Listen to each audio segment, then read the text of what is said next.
puisque l'UCP2F anime un atelier aux Assises du journalisme depuis plusieurs années, et que alors j'ai la grande chance de venir chaque fois faire un petit discours d'introduction, mais de mettre vraiment les pieds sous la table. C'est-à-dire que c'est Richard et Romain Hugon qui préparent cet atelier tous les ans, qui font ça très très bien. L'UCP2F, j'imagine que vous ne savez pas ce que c'est l'Union des clubs de la presse de France et francophones, puisque les clubs de la presse, ce sont des associations de loi 1901 qui sont sur tout le territoire en France et dans d'autres pays francophones. Il y en a au Liban, il y en a en Belgique, il y en a au Canada, il y en a un peu partout, où on parle français. Et l'UCP2F, c'est l'association qui leur permet de mutualiser certains moyens. Par exemple, d'organiser cet atelier, ça n'aurait pas de sens que chaque club de la presse dans sa région ou dans sa ville organise quelque chose. On l'organise pour tous les clubs de la presse. Qu'est-ce que je dois vous dire d'autre? Ce que c'est un club de la presse, donc un club de la presse, c'est une association 1901 qui, sur un territoire, sur une ville en particulier, permet aux journalistes, quels que soient leurs médias, moi je suis pigiste, j'ai pas un média en particulier, je fais partie du club de la presse d'Auvergne à Clermont-Ferrand, il y a un club de la presse à Tours, Richard vient du club de la presse de Bordeaux, et c'est un endroit où les journalistes qui viennent de Radio France, qui viennent de la télé, qui viennent de la presse écrite, qui soient pigistes, peuvent se réunir pour discuter entre eux des problématiques du métier, de ce qu'ils ont comme soucis, pour juste socialiser entre journalistes. Et dans pas mal de clubs de la presse, c'est aussi un endroit où on accueille les communicants ou les chargés de communication des entreprises. Alors, pas tous les clubs de la presse ne font pas tous ce choix, certains sont juste réservés à des journalistes, mais la majorité désormais s'ouvre aussi aux communicants, et c'est un endroit où on peut socialiser hors actu. C'est-à-dire que quand on vient, c'est qu'on n'a rien à vendre et qu'on n'a pas un papier à faire, c'est juste pour rencontrer les gens sur un territoire et permettre de voir qu'est-ce qu'on a en commun, qu'est-ce qu'on peut faire ensemble ou pas, ou juste... moi j'organise une pétanque tous les ans à Clermont-Ferrand, voilà, le club de la presse fait une pétanque. C'est vraiment un truc très... Il n'y a pas un enjeu politique, c'est défendre la profession et permettre aux gens de se retrouver. Et donc l'UCP2F, c'est l'endroit, on n'a pas de locaux, on n'a pas de salariés, c'est vraiment l'association qui repose sur le bénévolat des militants, enfin des adhérents. Et on mutualise nos moyens quand on a un site internet, on organise plusieurs choses que j'ai pas en tête, mais parce que j'ai pas révisé, mais voilà, on organise aussi cet atelier tous les ans aux Assises. Donc, si vous êtes journaliste, adhérez à vos clubs de la presse, allez-y, c'est vraiment un point de chute. Si vous êtes étudiant en journalisme, si vous êtes pigiste, c'est le bon endroit pour atterrir dans une ville, une région, un département. Et je vais passer la parole à Richard, donc, qui lui vient du club de la presse de Bordeaux et qui est le secrétaire général de l'UCP2F et qui a beaucoup travaillé, qui va vous présenter son travail, puisque moi je vous ai dit, je fais juste passer le micro, voilà. Bonjour, bienvenue. Avant de présenter les participants à cette table ronde, je voudrais vous indiquer que Corentin, qui est étudiant en première année à l'IJBA, à l'école de journalisme de Bordeaux, va couvrir donc cet atelier pour le club de la presse de Bordeaux et pour l'UCP2F. Le sujet tel qu'il a été arrêté pour cet atelier se veut comment dire, ouvert sur la société. Alors on l'a intitulé médias locaux, on aurait pu l'intituler aussi presse en région ou médias locaux, voyez plutôt la région. Le sport au-delà des résultats. Le sport au-delà des résultats, il y a quand même des résultats. Donc on va en parler. Voilà, à quoi servent les compétitions, qui les organise, qui en profite. Voilà. Mais auparavant, je voudrais que chacune et chacun se présente. Alors, une petite précision, un atelier tel que le conçoit l'UCP2F est interactif. C'est-à-dire que nous avons donc ici, de l'autre côté des tables, 3 journalistes et une fédération, et nous avons un public, une salle. L'idéal serait que nous échangions vers vous, que nous échangions entre nous, et qu'ensuite vous posiez toutes les questions qui vous viennent à l'esprit. Alors je vais peut-être d'abord passer, on commence comment? On commence par le bout de table. On va présenter David, alors. On va commencer, voilà. Donc, bonjour, merci de l'invitation. Donc moi je suis David Picot, je suis journaliste depuis, on va dire carte de presse depuis 23 ans. J'ai un passé en sport, beaucoup aussi, j'ai travaillé pendant 13 ans en médecine santé, en rédaction, et puis je suis à la pige par choix depuis 2014, donc 10 ans. Où je travaille notamment un petit peu sur la santé, l'aménagement, l'urbanisme et les politiques sportives. Donc c'est pour cet aspect que je suis là aujourd'hui. Je travaille pour la Gazette des communes, qui est donc au sens médias locaux, voilà, qui n'est pas un média local dans le sens où il n'y a pas d'implantation sur un territoire. À la Gazette, je m'occupe de la rubrique sport qui s'appelle le Club Acteurs du Sport. Voilà, c'est la rubrique des politiques sportives que je pilote et que j'anime. Voilà. Ensuite, on passe à Clément Chassot. Bonjour à tous, très content d'être là, merci. Moi je suis donc Clément Chassot, je suis rédacteur en chef du Crétois. C'est un hebdomadaire qui est situé dans la Drôme, à Cray. Je ne sais pas si vous êtes déjà allé faire un tour l'été près de la rivière. C'est un des plus vieux journaux de France. Il a été créé en 1900. Il n'a pas été interdit après la guerre. Et donc moi, je ne suis pas journaliste sportif, mais comme tout hebdomadaire, on traite de sport avec une ou plusieurs pages sport par semaine. Et on a une façon de traiter le sport qui est un peu spécifique, qui correspond en fait à la ligne éditoriale de notre journal, qui est aussi la proximité. Donc on va en parler, comment ça se décline. Le Crétois existe depuis 1900, c'est un hebdomadaire familial. Et pour la première fois, il est sorti de ce giron familial il y a un an, puisqu'on a repris avec 3 collègues. Aujourd'hui, on est 7 salariés et 4 sociétaires. On a repris le journal en scope. Voilà, donc on vole de notre propre aile depuis un peu plus d'1 an. Bonjour à tous, je suis du coup moi la seule non-journaliste de cette table ronde. Je suis ravie d'être là avec vous aujourd'hui. Pour me présenter rapidement, je suis communicante. J'ai commencé ma carrière en fait plutôt dans une fédération olympique qui était la fédération d'équitation, donc en région au niveau du comité régional équitation. Pour ensuite arriver, j'ai eu un besoin de me diversifier, de voir autre chose que la compétition, voir autre chose qu'un seul sport. Et je suis allée du coup vers la Fédération française Sport pour tous, en me disant au début que j'allais y rester que 4-5 ans. Et en fait, ça fait 10 ans que j'y suis. Parce que le sujet est passionnant. Dans les grandes lignes, la Fédération française Sport pour tous, on fédère 2200 associations sportives qui ont pour unique objet de promouvoir le sport loisir. On n'a pas de compétition chez nous et on réunit comme ça 140 000 adhérents. Dans les grandes lignes aussi, dans les dates, la première structure de la fédération en tant qu'association nationale est née en 1953 et elle s'est structurée en tant que fédération en 1967, donc ça fait plus de 50 ans en fait qu'on suit cette mission de promouvoir l'accessibilité au sport pour tous. Voilà. Bonjour à toutes et à tous, merci pour l'invitation. Donc, je suis Vincent Côté, rédacteur en chef délégué au sport à Ouest France. Je suis journaliste depuis 28 ans, je suis à Ouest France depuis 26 ans. Donc, j'ai été reporter sur le terrain dans nos 3 régions de diffusion, que sont la Bretagne bien sûr, les Pays de la Loire et la Normandie. Donc, j'ai occupé différents postes. Je suis dans l'équipe d'encadrement, donc au siège du journal depuis 10 ans. Et Ouest France, vous le savez, donc, il reste le premier quotidien de France en diffusion papier, mais aussi un acteur majeur maintenant sur le numérique, puisqu'on est régulièrement sur le podium en termes de pages vues. Compte une rédaction sportive assez conséquente, puisqu'on a maintenant quasiment 90 cartes de presse parmi les journalistes qui suivent l'actualité sportive.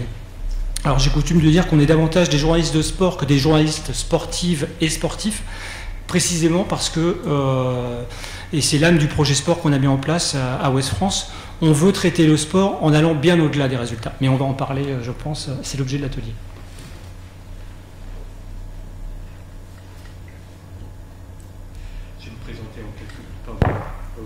Je vais me présenter en quelques mots. J'ai passé ma carrière dans un quotidien départemental, le Petit Bleu de la Lot-et-Garonne, groupe Dépêche du Midi, et donc à Agen, et à Agen même. Et à Agen même, il y a une très grande équipe de rugby. Enfin, maintenant, elle fait ce qu'elle peut. Elle a connu un très haut niveau, et c'était effectivement notre fierté. Et il fallait pas trop égratigner le SUA, il fallait plutôt le ménager. Le ménager pour plusieurs raisons d'ailleurs, parce que c'était un symbole, mais c'était aussi une des sources financières pour le Petit Bleu de la Lot-et-Garonne.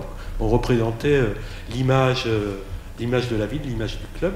Et donc ça sera une problématique qu'on va aborder en deuxième partie de cet atelier. Mais tout d'abord, je voudrais expliciter le terme de au-delà des résultats.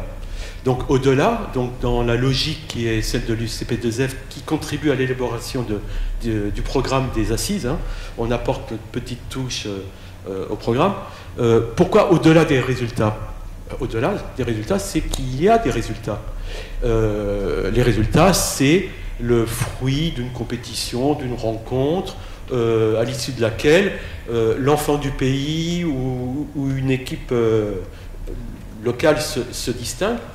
Ce qui est intéressant, c'est de savoir ce que produit ce résultat, enfin, cette gagne ou le fait de perdre ou d'essayer de remonter, en quoi ça impacte la société localement, qui en tire profit.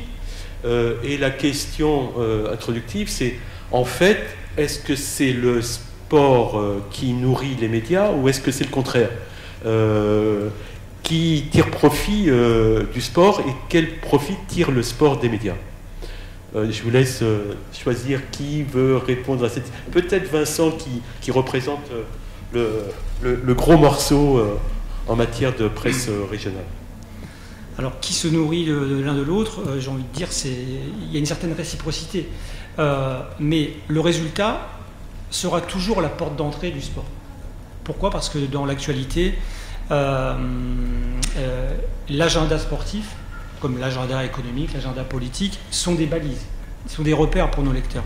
Et forcément, dans cet agenda, eh bien, il y a le rythme des compétitions, que ce soit la Ligue 1 au football, mais aussi le championnat de district au plus bas niveau le dimanche matin. C'est donc une porte d'entrée, le résultat. La nuance, c'est que le résultat de Ligue 1, il est partout, sur tous les médias, en temps réel, et le numérique, on en parlera peut-être aussi tout à l'heure, a bousculé nos pratiques, bien sûr, mais, et du coup, le journal ne peut plus être vendu pour ce résultat-là. En revanche, pour du sport amateur, ça reste une référence. Je peux vous dire, à Ouest France, si on n'est pas capable, un lundi matin, dans le journal papier, encore aujourd'hui en 2024, de donner ce résultat de district dans la Sarthe, pour prendre un exemple de proximité avec la Touraine, eh bien, on va avoir énormément de courriers de lecteurs. En revanche, on n'aura pas forcément de courrier de lecteurs si on fait une analyse du match de Ligue 1 entre Rennes et Paris Saint-Germain, où le journaliste aura un avis tranché sur le système tactique mis en place par le coach. Donc tout ça pour dire que le résultat, ça reste quand même une porte d'entrée générique, mais on ne peut pas s'en contenter. Ça, c'est clair.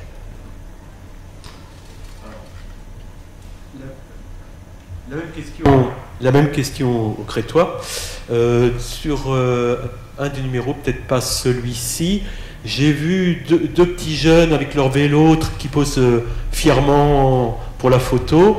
Et je disais à Clément tout à l'heure qu'en fait, le but, c'est de montrer le plus de personnes pour que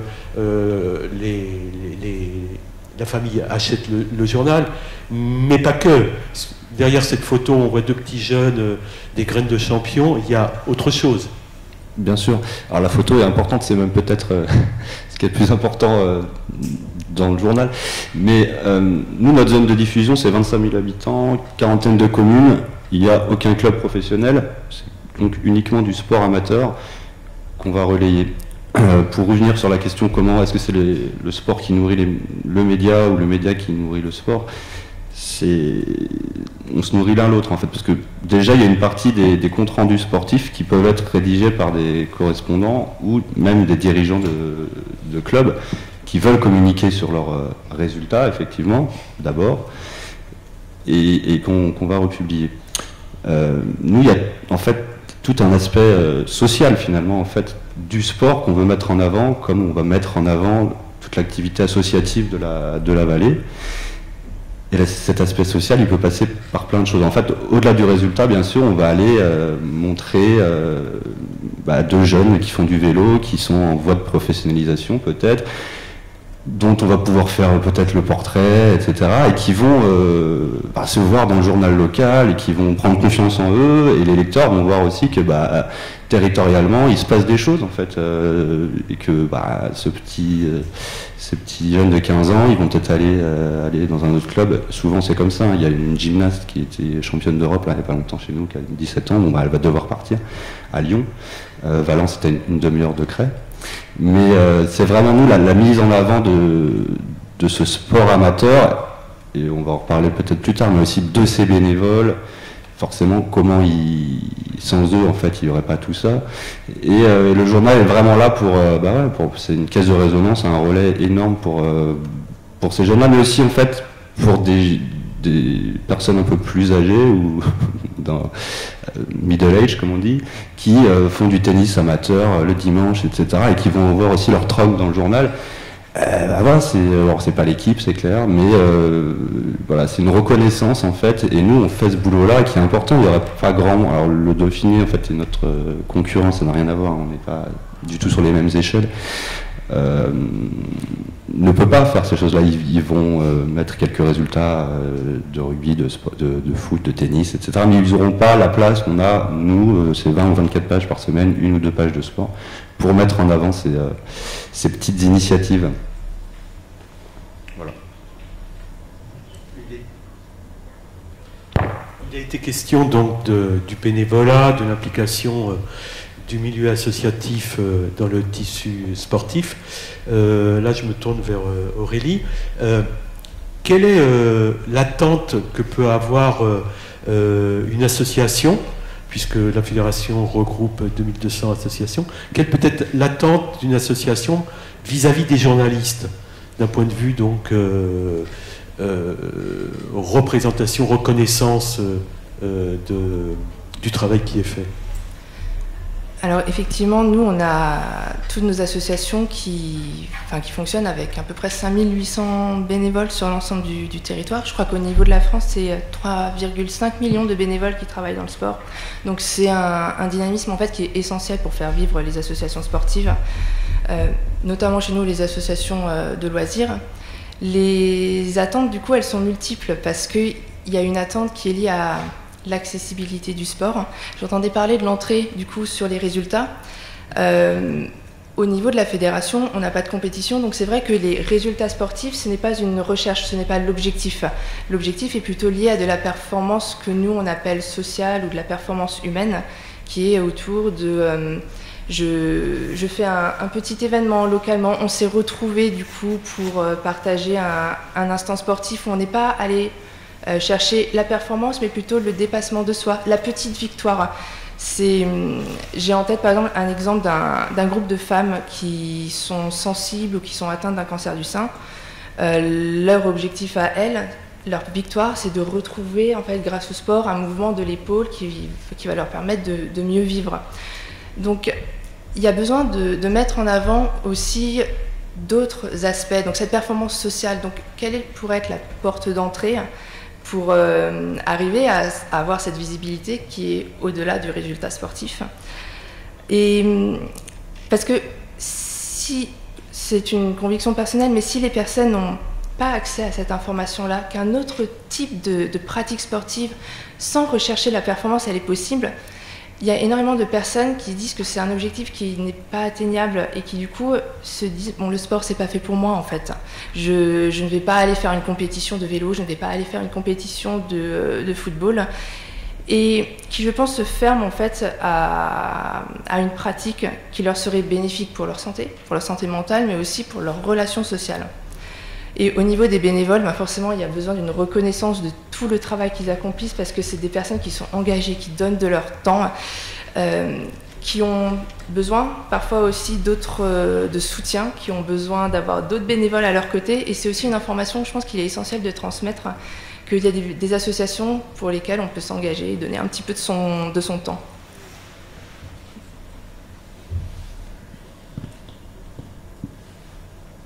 Oui, là on aborde la notion de dépassement, enfin d'effort qui est récompensé.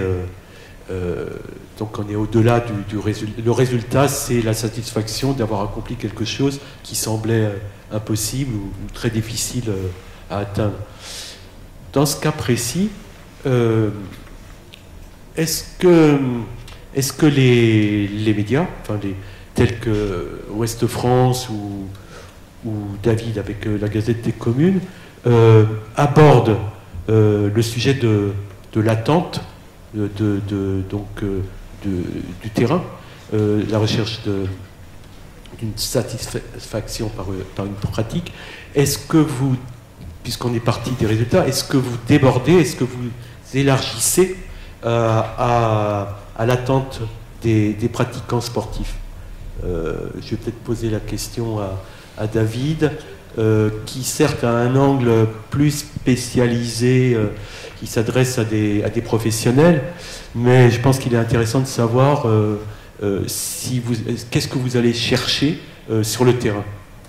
Alors, effectivement, déjà, pour resituer, donc la Gazette, c'est un magazine professionnel qui s'adresse aux agents des collectivités territoriales. Donc, en gros, les abonnés, ce sont les mairies, les départements, métropoles, etc. Le club acteur du sport, lui, s'adresse aux directions des sports, aux éducateurs sportifs et aussi aux élus au sport.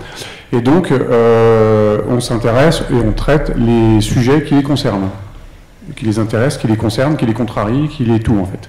Donc, ça tourne toujours autour des politiques sportives. Donc, les politiques sportives, c'est quoi? C'est en gros les équipements. Les équipements, parce que les collectivités sont propriétaires à 80% des équipements en France. Donc, ça va du City Stade local à la Défense Arena ou au stade de la Beaujoire, voilà, de vraiment tous les types d'équipements. On s'intéresse du coup au budget, sur l'équipement budget, donc budget, des budgets sport, des subventions, donc les associations, donc le bénévolat, tout ce qui concerne en fait le terrain et de plus en plus les pratiques diversifiées, le sport qui dépasse le sport, parce que bon, nous on s'intéresse, vous l'aurez compris, pas du tout, on n'est absolument pas calqué sur le résultat en fait, mais les problématiques, bon j'allais dire émergentes, mais qui sont plus vraiment émergentes en ce moment, c'est tout ce qui est sport santé, l'insertion par le sport, le parasport, le sociosport. Voilà, ce sont des choses sur lesquelles interviennent beaucoup les collectivités et que nous on traite sur le terrain à travers des portraits, des enquêtes, du reportage, etc. Et puis bien sûr, si on n'est pas intéressé par les résultats, on essaie quand même de suivre, enfin on suit évidemment l'actualité, donc les JO évidemment, nous on suit les JO depuis 2018, à partir du moment où Paris a été nommée ville hôte, parce que ça intéresse les collectivités, parce que des collectivités s'investissent, parce qu'elles investissent et elles mobilisent leur terreau associatif.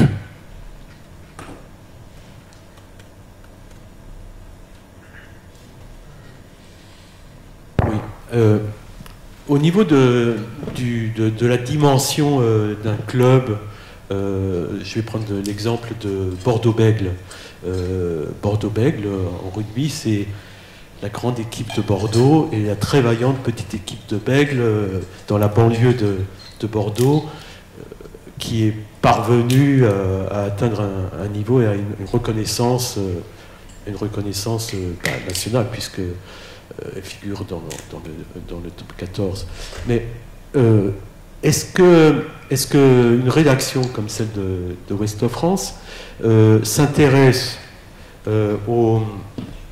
à la dimension locale d'un club et le suit jusqu'à son développement, voire national, ou est-ce que finalement l'histoire d'un club, elle est ponctuée par ses montées, ses descentes? Est-ce que vous prenez du recul par rapport à l'histoire des clubs? Oui, bien sûr, mais un quotidien comme Ouest France est obligé de traiter le sport en considérant la hiérarchisation du sport. On l'a abordé tout à l'heure, c'est la distinction aussi entre sport pro et sport amateur. Forcément, on n'aura pas la même latitude qu'un hebdomadaire dans un quotidien. Et où on a une obligation de hiérarchiser les niveaux. Donc évidemment, dans Ouest France, vous connaissez notre ADN, c'est donner l'info de la commune au monde. Donc forcément, on va parler d'international, de national. Et puis au niveau local, on ne peut pas descendre dans les petits niveaux parce qu'on a les hebdos de notre groupe qui sont là pour le faire. Et quand nous, on le fait, dans nos pages de sport, et bien c'est justement avec ce prisme au-delà du résultat pour aller raconter une histoire. C'est l'exemple que tu donnais tout à l'heure, Aurélie, et que nous, on a pu développer avec une verticale qu'on a créée il y a 4 ans qui s'appelle Prolongation. C'est du sport, mais pas que, à savoir aller chercher des témoignages, faire des rencontres, évoquer la dimension sociétale du sport à travers des portraits. Donc, ça, c'est vraiment maintenant le prétexte pour aller au-delà de l'analyse d'un résultat, d'un match, comme on le disait, qui reste quand même, quoi qu'on le veuille, une porte d'entrée, parce que tu parles de Bordeaux-Bègles, et bien effectivement, le premier réflexe, chaque semaine, c'est de savoir quel est le résultat de Bordeaux-Bègles, et puis ensuite d'aller plus loin, et puis avant une rencontre, eh bien de s'intéresser aux joueurs, au jeu, à la pratique, voilà, on va dire à la stratégie, mais aussi aux aventures humaines des uns et des autres. Donc, ce qui est compliqué quand on doit gérer autant de disciplines sportives qu'on le fait, et sur un territoire aussi vaste, c'est d'établir cette hiérarchisation. Mais bien sûr que l'histoire des clubs, elle rentre en ligne de compte. Et un club, on parlait David vient de Nantes par exemple, quand Nantes a le malheur de descendre en Ligue 2, ce qui est déjà arrivé et qui pourrait à nouveau arriver, ça ne change pas la ligne édito de Ouest France en fait, parce que Nantes est le plus grand club français dans l'ouest de la France, je veux dire, en termes de palmarès. Bien avant Rennes, je le dis ici parce que si mes collègues m'entendaient, ils me tordraient le cou, mais c'est la réalité du palmarès. Le FC Nantes est un grand club dans l'ouest de la France. Eh bien, quand Nantes est en Ligue 2, notre traitement ne change pas. Et parce qu'il y a une forte attente de notre lectorat par rapport à ça.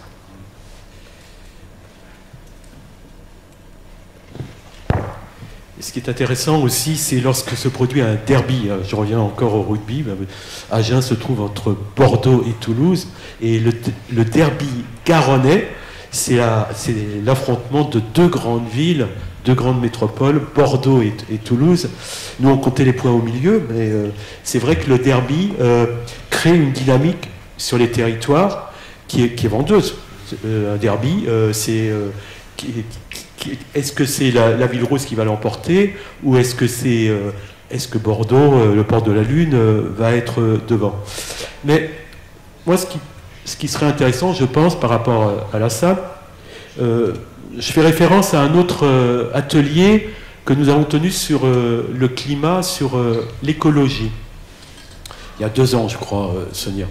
Et nous avions demandé aux journalistes si dans leur rédaction, ils étaient cantonnés à un couloir. Voilà. Est-ce que les journalistes traitant de l'écologie étaient intégrés à la rédaction ou pas? Il y a quelques années, le traitement de l'environnement, c'était pas à la une vraiment. Enfin, il y a quelques années, c'était pas à la une des médias, quoi. Et maintenant, ça l'est devenu, au point que toutes les questions qui ont trait à l'environnement, à l'écologie, dans les rédactions, c'est un traitement transversal. C'est-à-dire l'écologie, maintenant, elle n'est pas compartimentée dans un secteur de la rédaction. Alors là, ça tombe plutôt mal, parce qu'effectivement, à part Ouest France, aucun de vous trois n'est dans une rédaction où vraiment les journalistes sportifs sont reconnus en tant que tels, quoi. C'est-à-dire avec des habits, là je caricature un peu le journaliste sportif, quoi. Mais peut-être qu'à Ouest France encore un tout petit peu. Alors, oui, j'allais dire, en fait, une image m'est venue, c'est que très longtemps on disait dans les rédactions sportives que le sport c'est un État dans l'État. C'était un peu l'image, je sais que chez nous c'était totalement cassé, parce que grâce à prolongation, j'en parlais tout à l'heure, mais grâce aussi à la dimension sociale du sport, aujourd'hui la rédaction elle est ouverte, et nous on travaille en permanence avec le service éco, avec le service France qui gère la politique, avec le service culture, parce qu'en fait le sport il est partout dans la société, et il y a beaucoup de violences sexuelles ou sexistes qui sont remontées ces dernières années dans les procès, et on voit bien que, pas seulement dans le monde du sport, d'ailleurs dans tous les milieux, et effectivement, parler du sport autrement, c'était aussi rapprocher la rédaction sportive au sein de la rédaction générale. Et donc aujourd'hui, c'est plus un débat à Ouest France où cet aspect transversal, il existe. Mais il me vient aussi un souvenir, pour répondre à ta question, Richard, c'est qu'il y a eu un tournant dans notre rédaction, c'est la crise du Covid. Vous vous souvenez tous du confinement il y a 4 ans, du premier confinement en mars 2020, où toute l'activité avait été arrêtée, et notamment l'activité sportive. Et ça avait été très compliqué en interne de continuer à faire un journal, puisque le journal, lui, paraissait tous les jours. Oui, mais comment on fait à la rédaction sportive s'il n'y a plus d'événements? Et ça a été finalement un accélérateur, parce que on a continué à faire vivre le site internet, on a continué à sortir des pages au quotidien, mais du coup en les aménageant, là pour le coup il n'y avait plus du tout de résultats, puisqu'il n'y avait quasiment plus de compétition, et en fait on s'est réinventé. Je me souviens qu'on avait sorti une série sur plusieurs semaines qui s'appelait « Quel sport demain ?» où justement ça avait été l'occasion de parler beaucoup d'écologie, de finances, où on s'interrogeait, est-ce que ça a du sens, par exemple, d'aller faire des grands prix de Formule 1 ou des courses cyclistes en Australie et d'emmener toute la caravane automobile là-bas, etc. Et toutes ces réflexions-là, en fait, alors qu'il n'y avait plus du tout de compétition, plus du tout d'agenda sportif, donc plus du tout de résultats, ont permis aussi à la rédaction de traiter le sport en allant au-delà de son raccourci immédiat qui est toujours le résultat, mais en allant chercher des histoires humaines, parce que finalement c'est comme ça qu'on va aller intéresser plus de lecteurs et également de lectrices, parce que ça aussi c'était un vœu à Ouest France d'aller vers plus de parité, de s'intéresser à une pratique du sport féminin qui très longtemps n'était pas aussi médiatisé que le sport masculin, et ça c'est possible uniquement quand on renouvelle le genre, quand on sort des sentiers battus, donc du terrain de la compétition, et qu'on est capable de donner la parole à différents acteurs. Donc ça c'est un pli qui a été pris et sur lequel on ne revient plus. Je disais, notre verticale prolongation, elle nous permet vraiment maintenant de rencontrer de nouveaux lecteurs parce qu'on a renouvelé les contenus. Merci Vincent. Bavard. Non, c'est très bien Vincent. J'ai une question à te poser, Aurélie. Votre fédération s'appelle Sport pour tous. Est-ce que vous envisagez de changer le nom en l'appelant Sport pour toutes, sachant que tu dis que dans les associations, les femmes représentent pratiquement 80% des militants. Alors, oui, notre fédération, elle s'appelle Sport pour tous. On a changé de nom, en fait, en 2014. À la base, on s'appelait Fédération Française Entraînement Physique dans le monde moderne. Alors, en plus d'être très long, c'était vraiment pas pratique. Donc, il y en a peut-être qui ont entendu parler de nous sous le nom de EPMM. C'était le raccourci. Alors, on a changé de nom parce que... EPMM, ça parlait à personne. On avait envie de remettre au centre de notre nom notre mission fondamentale. Et on ne s'appelle pas... Et on ne va pas changer de nom à Sport pour foot parce que, comme disait Richard, on a énormément en fait de licenciés femmes chez nous. Et on entend beaucoup parler de plan de féminisation dans le sport. Nous, on aurait plutôt besoin de l'inverse, un plan de masculinisation. Mais c'est parce que nos activités sont essentiellement centrées sur de l'activité gymnique, de la gym d'entretien. On n'a pas de compétition. Donc est-ce que c'est ça aussi qui fait qu'on a plus de femmes chez nous ? Je pense que oui, parce que les hommes en compétition, on voit qu'ils présentent quand même une majorité de licenciés. Donc non, nous n'allons pas changer de nom, on va le garder pendant un moment, celui-là, je pense.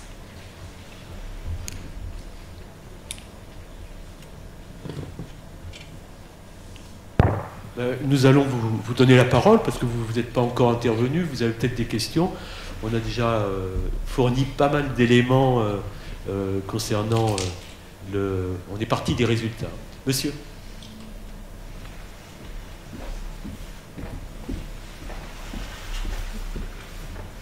Bonjour, alors pour me présenter, mon prénom est Léandre.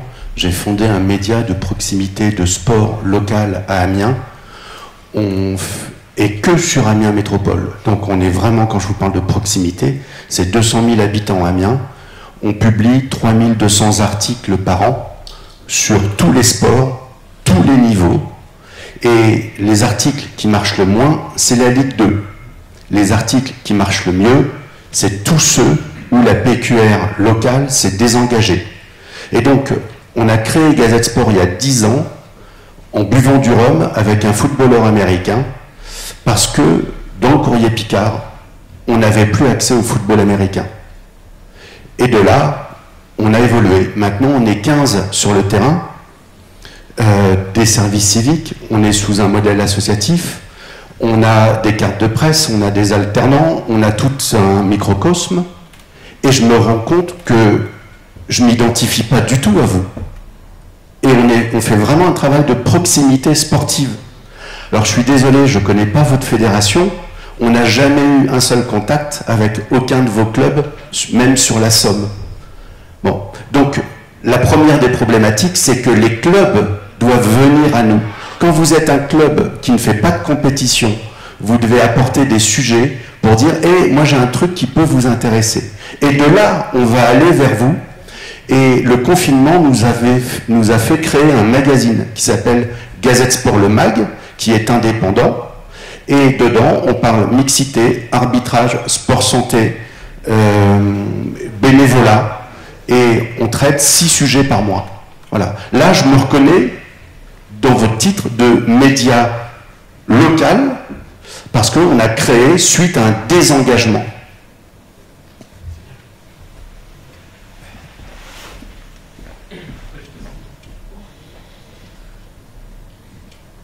Ben, monsieur, je vous remercie.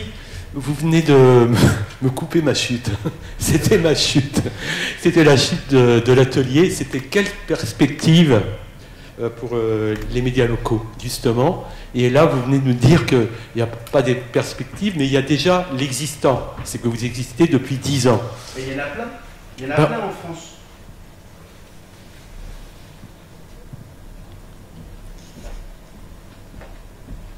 Après, moi, j'avais juste une réponse de journaliste, c'est que je me disais, mais je comprends que madame, elle doit vous apporter de l'info, mais en fait, mon travail de journaliste, c'est d'aller chercher de l'info, c'est pas qu'on me l'amène toute cuite.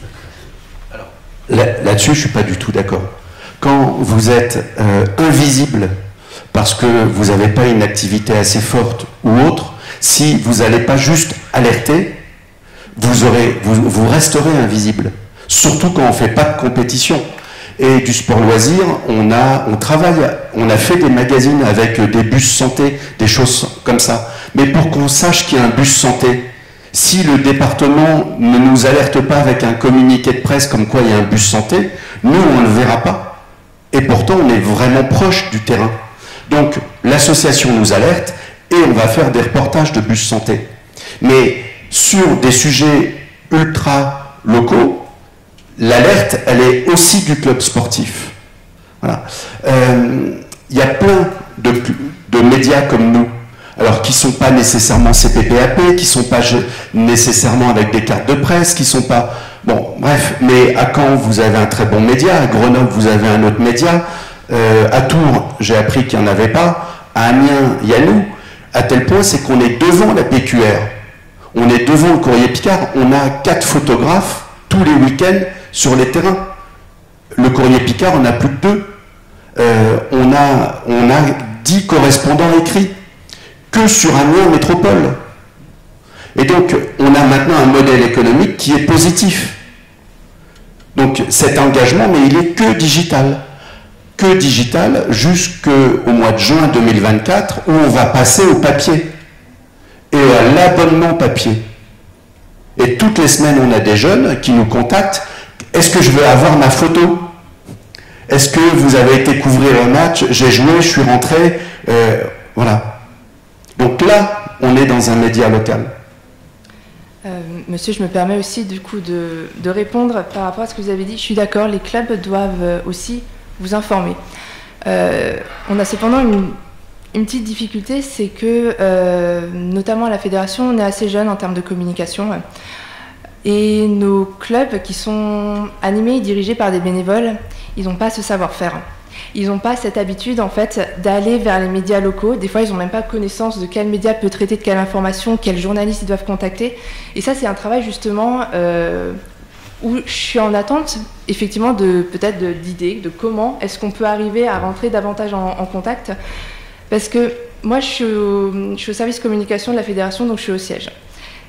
On a, pendant un moment, tenté de faire remonter justement ces belles histoires, ces portraits, ces parcours au niveau du siège pour pouvoir les rediffuser auprès des médias parce que nous, on dispose des bases presse, ce que n'ont pas du coup nos régions et nos clubs. On s'est rendu compte que c'est extrêmement chronophage, qu'on n'y arrive pas et que même nous, le temps que l'information nous remonte et qu'elle redescende, il peut se passer des semaines.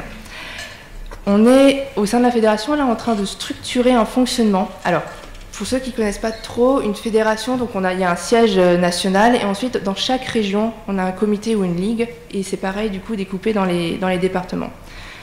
On est en train de mettre en place un système de référents communication. Donc ce sont des personnes qu'on forme et qu'on accompagne sur ces questions de communication et notamment de relations avec la presse pour qu'au fur et à mesure, ils puissent vous contacter pour vous envoyer des sujets. Mais comment le faire? Parce qu'eux n'ont pas les bases presse, ils n'ont pas connaissance en fait ils ne savent pas qui contacter. Ouais. Alors, pour info, je fais énormément de EMI. Et le EMI, il est aussi sur le bord des terrains. Et le CDOS, le comité départemental olympique, nous fait intervenir 2 fois par an sur comment contacter la presse, comment on écrit un communiqué de presse. La maison des associations d'Amiens, donc toute structure sportive culturelle, nous demande aussi 2 fois par an ce type de mission. Et donc l'EMI, c'est ce que disait Marie-Laure Augry mardi lors d'une de mes interventions, c'était de dire allons sur le terrain, donnons ailleurs qu'à l'école cette éducation aux médias. Moi je suis archi partant. Moi aussi. Allons-y, mais vérifiez le site de votre fédération sur Amiens et vous allez comprendre qu'on n'ira jamais parce qu'il est vide. Alors, j'ai juste une réponse à Aurélie, c'est que les clubs de la presse, c'est une très bonne porte d'entrée pour contacter les médias sur une région, une ville, un département. Donc n'hésitez pas à dire à vos adhérents qu'ils peuvent envoyer des communiqués de presse ou rencontrer les clubs de la presse. C'est vraiment une bonne porte d'entrée. Je crois qu'il y avait une autre question ici. D'abord, ce que je voulais dire, c'est que dans ce débat-là, forcément, on parle de presse locale, mais la presse locale en France est très inégale en fonction des régions et on ne peut absolument pas comparer ce qui se passe à Amiens avec le Courrier Picard et votre média à vous, avec la couverture de Ouest France en Bretagne, qui est vraiment un média qui a énormément de poids dans la région et qui est très présent. Donc c'est sûr que c'est très difficile de comparer ces réalités-là. J'avais une question cependant sur le web à Ouest France et notamment le fait de savoir si, comme vous l'aviez dit vous, est-ce que les articles de sport professionnel sur le site de Ouest France marchent moins que les articles locaux, plutôt l'inverse? Est-ce que les articles de foot amateur fonctionnent plus, enfin de foot amateur, de sport amateur fonctionnent plus que le sport à grande échelle entre guillemets? Ouais, c'est une excellente question. Les deux marchent à partir du moment où il y a de l'info. et une info qui est que à nous. C'est-à-dire que quand on fait ce qu'il faut retenir de Rennes PSG au coup de sifflet final du match de Ligue 1, ça c'est un article qui va être gratuit parce que tout le monde peut le donner. L'équipe là, le Parisien, etc.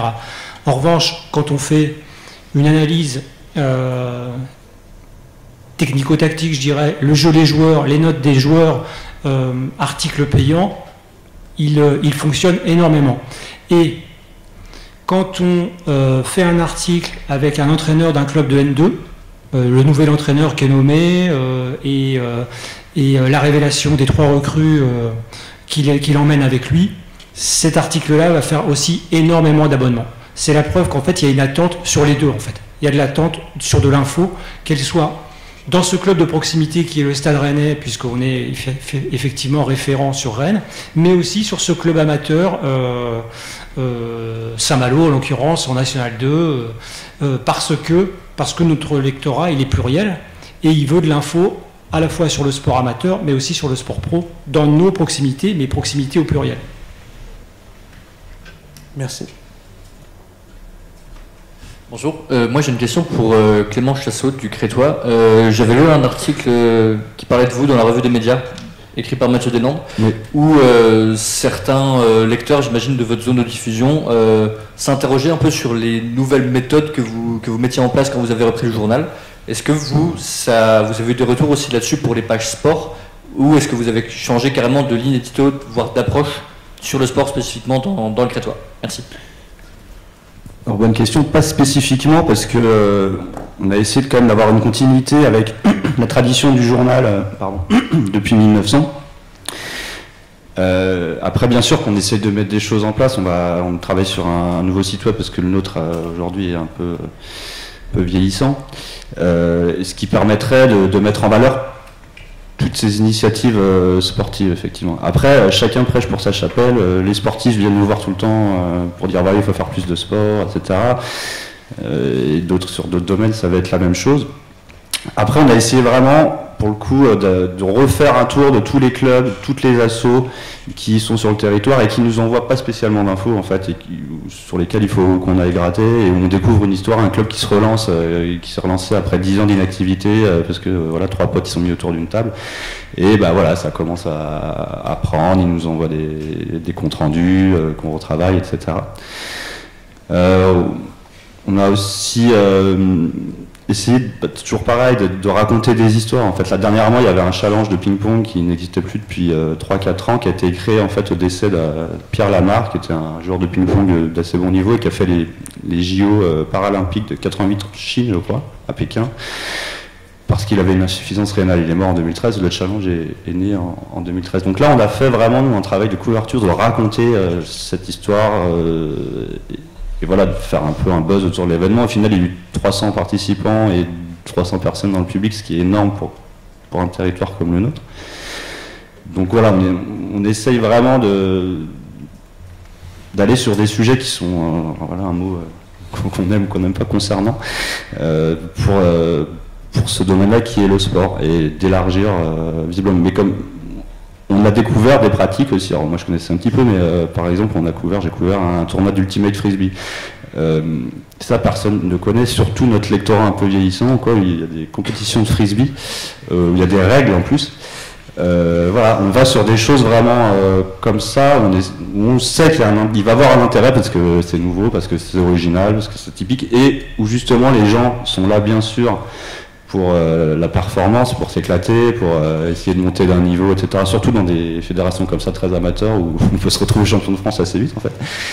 Et voilà, on sait qu'il y a un intérêt, et on raconte ça, mais c'est aussi tout ce qu'il y a derrière, en fait, tout ce que ça fédère, parce qu'en fait, on parle de sport, mais quand on arrive dans un territoire comme ça, bien souvent, c'est les clubs et les associations sportives qui vous permettent de rencontrer du monde, de vous faire votre réseau, d'aller un peu plus loin, vraiment de connaître du monde, quoi. Et ça, c'est aussi ce qu'on essaye de montrer. Par exemple, dernièrement, il y avait les 70 ans d'un dirigeant de club de volley qui en UFOLEP, donc sport amateur aussi. Voilà, j'ai fait un article avec une photo, on voit 50 personnes. Il n'y avait pas beaucoup de sport à ce moment-là, c'était plutôt l'apéro. Mais voilà, ça montre en fait à quel point c'est une notion de groupe et comment ça fédère un groupe et comment ça peut avoir des conséquences aussi sur la vie d'un territoire. En fait.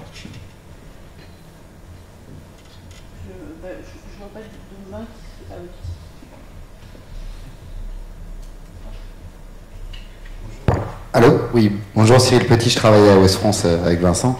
On parle, vous parliez notamment des nombreuses personnes, parfois aussi sur les photos. Il y a eu à Ouest France longtemps, alors moi j'ai pas connu ça, mais un indice qui portait un nom que j'ignore, ou que j'ai oublié, sur en gros, plus on mettait de photos, de gens sur les photos, plus on vendait de journaux. Où est-ce qu'on en est de ça? Est-ce qu'aujourd'hui les groupes Facebook, qui sont, on le sait, des groupes qui réunissent beaucoup de gens, et y compris des gens qui étaient, j'allais dire, dans la génération des lecteurs de journaux historiques, donc puisque maintenant c'est pas les jeunes ici qui vont me contredire, mais Facebook est devenu un réseau social de seniors, entre guillemets. Donc est-ce que vous voyez que les photos, notamment des articles de sport et des gens qui sont en photo, se partagent et donc mettent aussi à mal l'équilibre économique? Voilà, comment est-ce qu'on gère tout ça, cette question de l'info locale sportive miroir? Bien sûr, oui, les photos qu'on retrouve dans le journal sont parfois sur Facebook parce que c'est les dirigeants qui nous les envoient, etc. Nous, on n'a pas la capacité, on est 4 journalistes, on n'a pas la capacité d'aller sur tous les événements sportifs, clairement, quoi. Et on aimerait le faire, mais on ne peut pas aujourd'hui, quoi. Il faut aussi voir que notre journal est un peu un pilier de la vallée parce que ça fait 125 ans qu'il existe. Qu'il est sur les tables de la maison depuis plusieurs générations et que voilà, tu m'as vu dans le Crétois. C'est un réseau social en fait, et papier où les jeunes comme un peu moins jeunes vont se retrouver et dire voilà, j'ai vu aussi tonton machin ou papy dans le journal. Donc je pense pas qu'il y ait de concurrence vraiment frontale à notre échelle par rapport aux réseaux sociaux, qui reste en fait... Après voilà, c'est une question effectivement chez les jeunes. Nous on n'est pas sur Instagram, on n'est pas sur TikTok. Et là, quel est l'effet de ces choses-là? Mais après, par exemple, nous, on couvre des événements qui sont organisés par des jeunes lycéens, par exemple, qui sont en section sportive, qui font un événement de running, etc., un peu rigolo, pour financer leur sortie, etc. On les voit super réceptifs, on les voit dans la rue acheter leur journal parce que ils sont fiers d'avoir fait cet événement et de voir... soit leur tête en photo, soit juste le compte-rendu de quelque chose qui arrive avec une consécration, en fait. Ils ont été publiés. Et sur les réseaux, les publications, on l'oublie assez vite. Alors ça, on peut faire du feu avec, mais ça reste quand même sur la table une semaine ou deux, quoi. Voilà.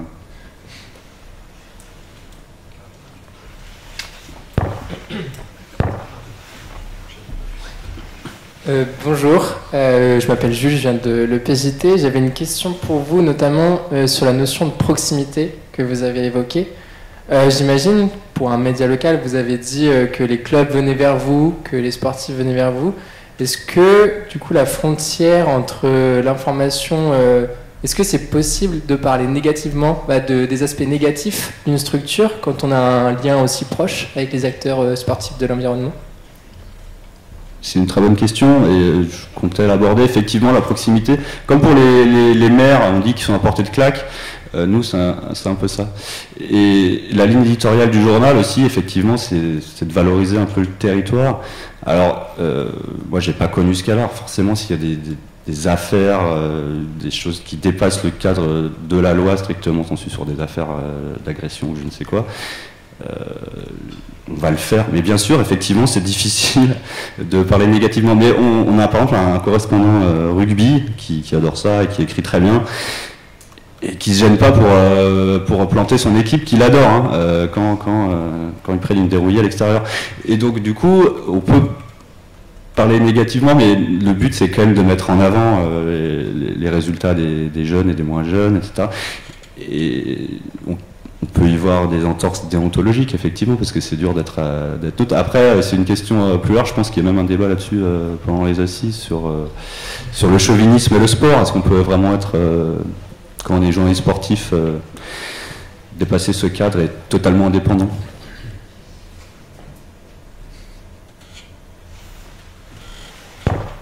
Très bien, parce que vous animez vraiment l'atelier. Alors, pour répondre à monsieur, j'ai bien dit que c'est un atelier et qu'on met les mains dans le cambouis, qu'on travaille ensemble. Hein. C'est pas... vous faites pas bien, vous faites bien. On va faire mieux. On va essayer de faire mieux. J'avais une question à poser donc aux invités. Là, justement, c'est lorsqu'on rencontre un obstacle professionnellement, comment on fait? Est-ce qu'on l'explique? Est-ce qu'on dit il y a un obstacle, il y a une difficulté, et il arrive que des journalistes sportifs ne peuvent plus assister à des entraînements, hein, parce que l'article a déplu, et donc la semaine suivante ou les semaines suivantes, le journaliste est interdit de séjour. Est-ce qu'on peut contourner l'obstacle? Est-ce qu'on peut le surmonter? Ou est-ce que pour... bon, je peux parler, je suis retraité. Est-ce que dans l'intérêt du titre, on met sous le tapis des informations? Est-ce qu'on s'auto-censure ou est-ce qu'on n'insiste pas sur des points qui peuvent être épineux? Et en disant cela, il y a aussi une obligation, je pense à la Gazette des communes, il y a quand même, lorsqu'on traite un dossier, il y a quand même à présenter tous les aspects, tous les éléments d'un dossier. C'est les points positifs et les points négatifs. J'étais en train de penser, est-ce qu'il existe un journaliste de solution, entre guillemets, dans le sport? Est-ce que le sport, c'est simplement voir les choses d'une façon, comment dire, une présentation plutôt positive et voir comment on peut améliorer les résultats? Ou est-ce que lorsqu'on traite un dossier, on ventile, on balaye tout le champ des possibles, des éléments? C'est, quand je disais tout à l'heure, nous, on s'intéresse à tout ce qui concerne les collectivités et tout ce qui les contrarie. C'est aussi des sujets, évidemment, qu'on traite, parce que il y a un côté journalisme de solution dans ce qu'on fait, parce qu'on est là pour... aussi faire remonter des initiatives locales qui peuvent être duplicables par d'autres collectivités, donc il faut qu'il y ait quand même un côté innovant. Mais aussi, par exemple, on parle pas mal quand même d'équipements sportifs, qui sont des équipements qui sont très très chers, qui génèrent des déficits monumentaux dans les collectivités.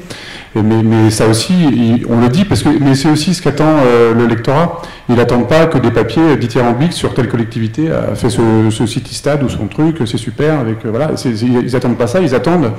Ok, il a fait ça. Moi, je voudrais faire la même chose. Quels obstacles il a rencontrés? Qu'est-ce que je dois faire ou ne pas faire? Et c'est aussi ça qu'ils attendent. Après, là où je rebondis sur ce que disait monsieur sur la communication, si je puis dire, moi je suis aussi plutôt d'avis de dire que c'est au journaliste de sentir le sujet et d'aller après voir les acteurs locaux pour voir comment ça se passe sur son terrain, parce que les communiqués de fin, moi je travaille beaucoup avec les élus, ça veut dire que c'est des services communication qui sont totalement surdimensionnés par rapport à moi. Donc souvent on intervient, on les contacte avec nos questions. Eux, ils ont une dizaine dans les métropoles, je crois qu'à Nantes, il y a 90 personnes au service communication. C'est absolument fou. Ils sont dans ils ont des stratégies de communication bien arrêtées. Si on tombe à côté, ils répondent pas. Donc faut gratter différemment, on va dire. Mais nous, le problème, c'est principalement ça par rapport aux élus, c'est qu'on vient avec nos questions, ils viennent avec, ils ont leur réponse. Donc il faut poser 10 fois ou 15 fois ou 20 fois la même question. Mais c'est pas spécifique dans le sport. Dans le sport, c'est, le côté résultat, on va dire, c'est pareil. Moi, j'ai travaillé il y a, je sais pas, peut-être Vincent, c'est peut-être pareil pour toi, il y a 20 ou 30 ans, 25 ans, sur des suivis de foot. Il y a 30 ans, on pouvait, ou 25 ans, parce que quand même, on pouvait aller à la fin des matchs de Ligue 1 dans les vestiaires. On pouvait rencontrer les joueurs sur le parking avant qu'ils partent. On pouvait raconter des histoires sympas. Aujourd'hui, voilà, il y a une zone mixte, les joueurs ils passent devant, tout le monde a la même info, et c'est ça en fait qui est compliqué à contourner pour raconter des histoires qui sont vraiment sympas, et voilà, et qui sont pas aseptisées, qui sont pas passées, je suis désolé par rapport à la communication, voilà, qui sont pas essorées par les services communication en fait, quoi. Et pour prolonger ce que dit David, c'est aussi pour ça que le sport amateur, le sport de proximité, a de beaux jours devant lui, parce que les belles histoires, elles sont d'abord dans le sport amateur, quel que soit le média, qu'il soit hebdo, qu'il soit quotidien, qu'il soit numérique, qu'il soit print, exclusivement.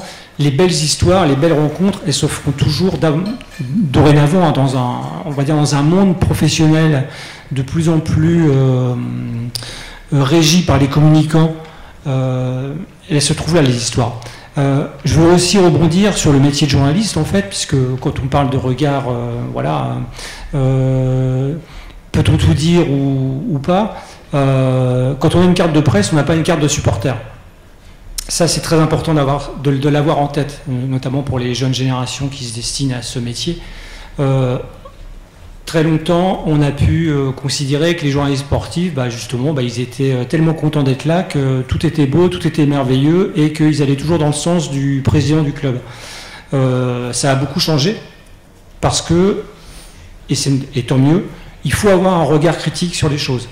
Une équipe ne joue pas bien, il y a un problème en interne, il faut expliquer pourquoi et comment.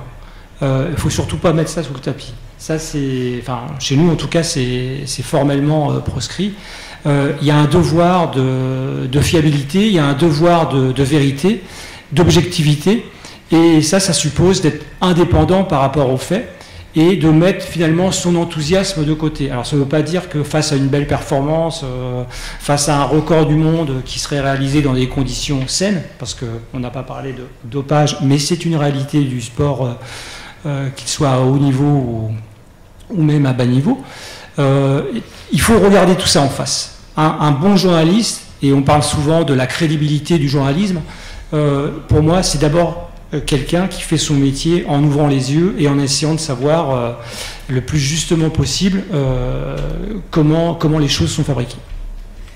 Juste pour compléter aussi sur l'aspect politique et sportif, c'est une dimension un peu particulière. Et le Crétois, mais je pense d'autres journaux locaux, sont aussi utilisés comme relais, quoi. Par exemple, le club de foot nous a insisté assez lourdement pendant longtemps pour refaire le terrain en synthétique. Ça coûte 300 000 €. Pour les finances d'une communauté de communes, c'est important. Et donc on va avoir les politiques après, et qui doivent expliquer en conseil communautaire, etc., pourquoi ils vont mettre autant d'argent dans un équipement alors qu'il y a aussi d'autres besoins ailleurs. Donc on est vraiment une caisse de résonance, et les politiques vont aussi nous solliciter pour expliquer leurs choix, etc. Donc on est aussi un pivot dans ces choses-là, parce que bien sûr, les associations sportives sont ultra dépendantes du pouvoir politique, ceux qui payent les subventions, ceux qui vont payer le matériel souvent. Sans le politique, le sport amateur il serait en difficulté, quoi. Donc bien sûr qu'ils ont des contacts entre eux qui sont formels, informels, etc. Mais ils utilisent la presse qui va être un truc un peu au-dessus. Bon voilà, je leur remets un coup grâce à la presse, et généralement ça fonctionne en fait.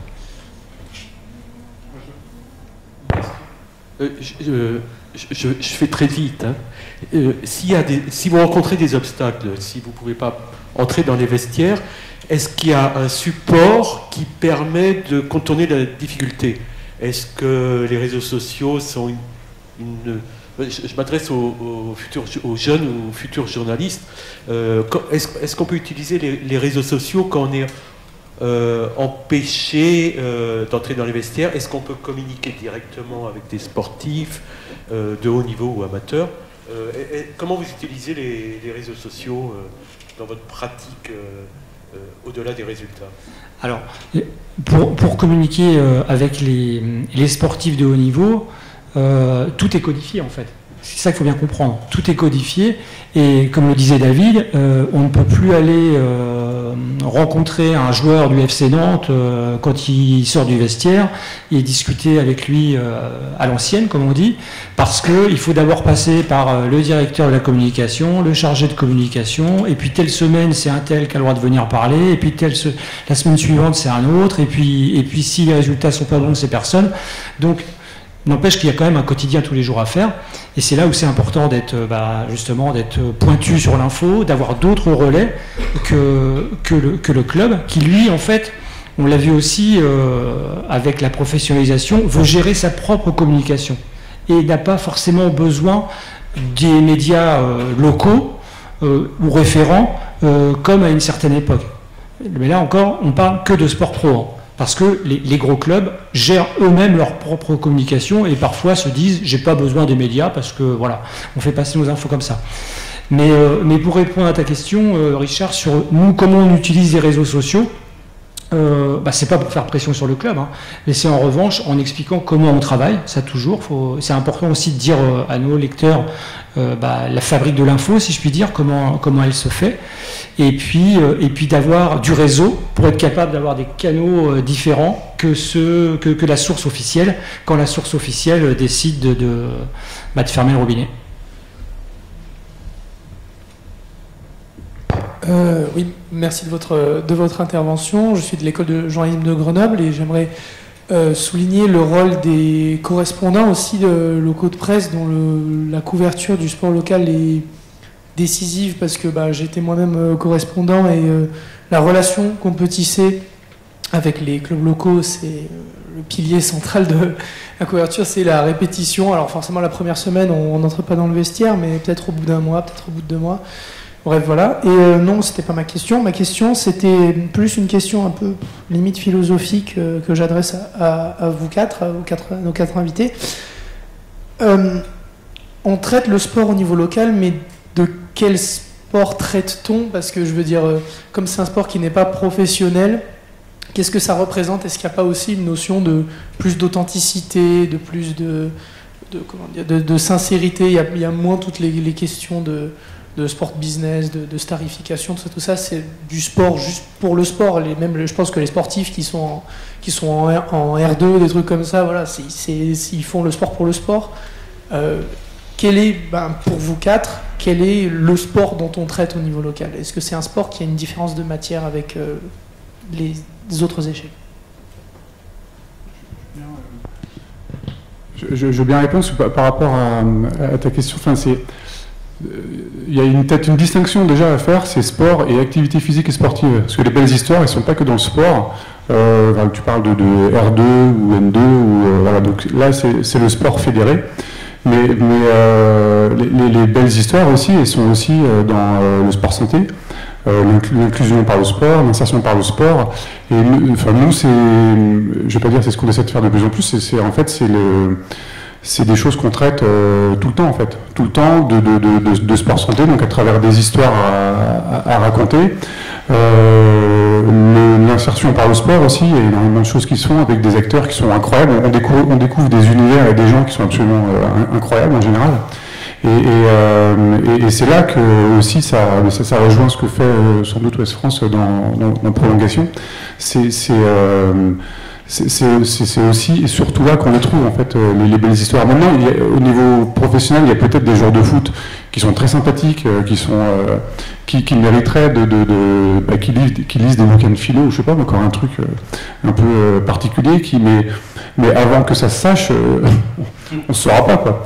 On ne peut pas les rencontrer. Donc, mais c'est pour ça. En fait, le journalisme, c'est rencontrer les gens, quoi. C'est aller sur le terrain, c'est rencontrer les gens, avoir accès aux gens. Et tu peux pas raconter de belles histoires si t'as pas accès aux gens, en fait, quoi.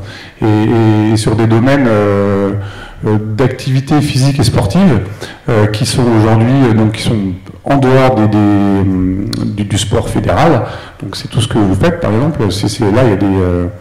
Là, il y a des histoires qui sont incroyables à raconter, mais voilà, et il ne faut pas non plus attendre que ça remonte, parce que c'est pas évident pour une association aussi de communiquer vers des journalistes, parce que comme je disais, ils n'ont pas les fichiers. Et puis si on se place du côté des journalistes, on reçoit quand même beaucoup de communiqués de presse tous les jours, et on est noyé aussi sous les communiqués de presse. Donc, et puis on fait rarement un papier sur un communiqué de presse. En fait, ça peut être le point de départ de quelque chose, mais ça fera jamais un papier en fait, quoi. Oui, je vais prendre la suite du coup parce que David a bien introduit. Effectivement, Moi, je travaille pour la Fédération Sport pour tous et on a une vision justement du sport qui n'est pas sur le sport avec ses résultats sportifs. On n'a pas de champion, on n'a pas d'athlète. Nos athlètes, c'est monsieur et madame tout le monde qui part en randonnée, qui fait de la marche nordique et qui fait de la gym, mais avec ce pilier, ce socle qui est le sport. Le sport qui vise à faire du lien social, qui permet de s'entretenir, qui permet à une personne senior de rester autonome plus longtemps, qui permet parfois de se sentir mieux malgré une pathologie. C'est un sport qui permet aussi d'éduquer les jeunes à des valeurs comme le fair play, juste avoir une hygiène de vie, respecter les autres, se respecter. Et ça, c'est vraiment, du coup, ma vision du sport, c'est celle de la fédération. C'est pour ça aussi que j'y travaille, que j'y suis engagée, c'est que c'est un sport qui est un outil à quelque chose de bien plus grand. Voilà, moi, c'est ma vision du sport, de l'activité physique, parce que du coup, on fait les deux. Et donc, il y a effectivement plein de belles histoires. On ne peut pas faire des communiqués de presse sur tout, mais on essaye de mettre en place des stratégies pour quand même en parler. Par exemple, on essaye d'événementialiser aussi un petit peu notre savoir-faire. On a un événement qui s'appelle le Road Tour Sport pour tous, qui traverse la France, justement pour créer ces zones de contact, ces interactions, rencontrer les gens. Parce que nous aussi, on a un enjeu, c'est d'aller rencontrer les gens qui sont les plus éloignés de la pratique, parce que d'eux-mêmes, ils ne vont pas aller franchir le seuil d'un club de sport parce que ça leur paraît inaccessible. Donc on a cette envie-là, et c'est l'envie aussi que j'ai envie de partager avec vous, journalistes, futurs journalistes, c'est d'arriver à créer cette relation et d'échanger sur ces belles histoires-là, qui font partie aussi du sport. Je prends ta suite pour rebondir aussi, et tu as eu raison d'évoquer les correspondants, parce que quand on se destine à ce métier, ça reste une belle école, je trouve, une belle école de terrain, parce que rien ne remplace le terrain et puis le réseau qu'on peut justement fédérer, qu'on peut créer en étant sur le terrain. Ça c'est essentiel. À Ouest France par exemple, sur nos 12 départements de diffusion, moi la rédaction sportive, j'ai 400 correspondants qui sont répartis, et forcément c'est eux, et notamment ceux qui ont la chance d'entrer dans ces vestiaires de clubs amateurs ou sur des épreuves de cyclisme ou d'athlétisme, c'est eux qui peuvent avoir accès comme ça facilement à des belles histoires. Et ce qui est intéressant pour nos lecteurs, c'est justement de savoir les raconter, ces belles histoires. Un ultra-trailer qui prépare la Diagonale des Fous, ça peut être intéressant de discuter avec lui pour savoir pourquoi il court. Tu parlais de philosophie, oui, c'est ça qui est intéressant à écrire. Pourquoi est-ce que je cours? Pourquoi est-ce que je vais faire 180 km pour traverser la Réunion? Et comment ça se passe? Et comment j'organise ma vie à côté? Parce que je ne vis pas de ma pratique du running. Donc ça, c'est des belles histoires. Après, c'est vrai que peut-être qu'on est un peu critique sur le sport professionnel et puis son côté aseptisé et son côté tout le monde doit faire du média training, et finalement on a de plus en plus de conférences de presse, mais il n'y a rien qui sort parce que tous les joueurs disent la même chose, et souvent du coup on peut être critique envers eux en se disant finalement ils n'ont rien à dire, et puis il n'y a pas plus bête qu'un joueur de foot. Il faut faire attention aussi avec ça, parce que je suis convaincu qu'il y a des belles histoires. Il y a de super histoires chez les footeux, comme chez les rugbyman, comme chez les cyclistes. Le problème, c'est que les sportifs professionnels sont aussi pris en otage dans un système et où ils n'ont pas leur liberté de parole, finalement, où ils ne peuvent pas se retrouver avec un journaliste en confiance, et où ils vont être capables d'expliquer quelle a été leur enfance, quelle galère ils ont pu traverser, ce que ça représente pour eux d'être passés professionnels, et que c'est pas parce qu'ils gagnent 200 000 € par mois qu'ils roulent tous en Lamborghini, et qu'à côté ils font vivre une fondation ou s'engagent dans l'associatif. Il y a des belles histoires, mais aujourd'hui l'organisation du sport pro ne permet pas forcément d'y avoir accès. C'est ça moi qui me dérange le plus, et qui rejoint ta remarque avec la volonté qu'on a parfois, nous, d'aller se réfugier dans ce sport amateur. Enfin, c'est effectivement ce qu'on a voulu faire aussi avec Prolongation, pour aller raconter des histoires de proximité, pour mettre en valeur, oui, le sport santé, oui, le sport loisir, oui, le sport comme épanouissement personnel, où il y a de la performance, mais où finalement elle n'est pas essentielle. Parce qu'une fois qu'on a dit que j'ai battu le record de France, oui, mais pourquoi, comment, et puis c'est la gloriole, c'est éphémère. Il y a autre chose, il y a des histoires d'hommes et de femmes, et je pense que le journaliste, il doit avoir conscience de ça pour aller les chercher, ces belles histoires. Et juste pour finir, encore une fois, au niveau ultra local ou local, le sport c'est aussi en fait c'est des valeurs, c'est aussi une identité d'un territoire. Des valeurs de solidarité par exemple, ou de convivialité. Alors chez nous il y a un truc très à la mode, c'est les boudins ou les ventes de caillettes, etc. Alors c'est très cliché, mais ou des lotos par exemple, mais des lotos où il y a 300 personnes avec des lots énormes. Enfin moi j'ai longtemps travaillé à Marseille, quand je suis arrivé ça m'a fait un peu bizarre, mais effectivement c'est des moments aussi qui sont primordiaux pour financer ces associations-là qui ont assez peu de moyens, et on s'amuse, et là je vous dis il n'y a pas trop de média training dans ces événements-là, et c'est aussi ce qui fait l'authenticité du papier, donc du titre, et aussi de ça, et c'est aussi une identité territoriale. Chez nous il y a pas mal de sports automobiles, de rallye ou de karts, carte tout terrain. Voilà, et de ne pas parler de ces événements-là serait une faute majeure, parce que depuis longtemps ça fait partie de l'identité d'un territoire, et même si ça rejoint un peu ce qu'on disait tout à l'heure sur les obstacles, etc. Sur le sport automobile, voilà, on va poser la question de l'utilité de transporter d'un point de vue écologique tout un tas de bagnoles, etc. Donc voilà, ça crée des débats parce que ça crée une identité, et cette identité elle évolue en fait, et on la suit, on la poursuit quoi. Oui, bonjour, je sais pas si on m'entend. Oui, bonjour, je suis Chadi, journaliste pigiste. Et j'avais une question un petit peu en deux parties. La première, c'était plutôt sur l'aspect du traitement du foot face aux autres sports. Parce qu'on sait, par exemple, qu'au niveau national, le foot intéresse bien plus. Par exemple, on peut prendre l'équipe qui met en avant le foot face à d'autres sports, parce que c'est ce qui va le plus vendre, le plus intéresser les lecteurs. Est-ce qu'au niveau local, est-ce que le foot amateur va aussi bien plus intéresser le lecteur que des sports comme les championnats de France de gymnastique, de natation, du basket en National 3 ou régional, des sports comme ça? Ça, c'est la première partie. Et la deuxième partie, c'est comment intéresser, si jamais les lecteurs sont plus intéressés par le foot, comment les intéresser à d'autres sports qu'ils ne connaissent pas forcément. Si on peut prendre l'exemple dernièrement avec les résultats des frères Lebrun au tennis de table, il y a un engouement incroyable pour le tennis de table, mais quand il n'y a pas ces résultats au niveau national, comment on fait pour intéresser le lecteur à des sports qu'ils ne connaissent pas forcément?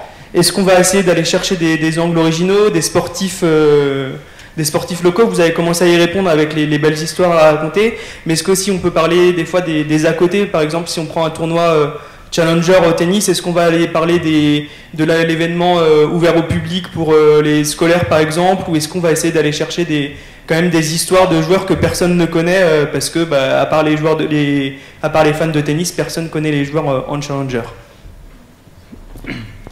Je commence. C'est une très bonne question. Je vais commencer par répondre avec une anecdote en fait. Quand j'ai été embauché il y a 26 ans à Ouest France, le chef des sports avait coutume de dire: c'est simple de faire le canard, le journal au quotidien, c'est un tiers de foot, et quand tu sais pas quoi mettre dans l'autre tiers, tu mets un tiers de foot. Donc c'était devenu un peu une blague. Mais qui était très révélatrice de ce qu'était finalement le contenu des pages sportives. Pourquoi c'est comme ça? Parce que sur notre territoire, le foot, je commence par le foot professionnel, c'est 4 clubs en Ligue 1, 6 clubs en Ligue 2 et 5 clubs en National. Donc dans les 3 premières divisions, on a finalement quasiment tout le territoire qui est représenté, et donc ça... on parle beaucoup depuis ce matin du FC Nantes, on parle quand même de bassins de population très importants, Nantes, Rennes, Brest, donc c'est important que cette actualité-là, elle se retrouve dans le journal. Mais c'est tout aussi important, comme tu l'as dit, d'être très bon jusqu'à la Nationale 3, de basket, de hand, de volley, parce que ça correspond aussi sur notre territoire à des attendus des villes qui ont des clubs dans ces divisions-là. Maintenant, aujourd'hui, on n'est plus dans cette règle des 1 tiers, 1 tiers, 1 tiers. C'est-à-dire qu'on a bien compris, donc évidemment, on va parler de l'actu de ces clubs de foot, puisque ça reste en France le sport majeur, et c'est pour ça qu'il est aussi développé sur le territoire. Mais on a progressé parce qu'il fallait faire preuve de diversité et puis aussi d'intérêt du lecteur, c'est-à-dire qu'on ne fera pas marche arrière sur la capacité à aller chercher les belles histoires en gymnastique. C'est intéressant d'aller suivre un entraînement du meilleur club de gymnastique, c'est intéressant d'aller s'ouvrir sur l'escalade qui est une discipline montante, sans faire de jeu de mots olympique. C'est intéressant d'aller chercher justement ce portrait de l'ultra-trailer, etc. Donc il y a chez nous vraiment beaucoup de diversité, même si la primauté reste le foot.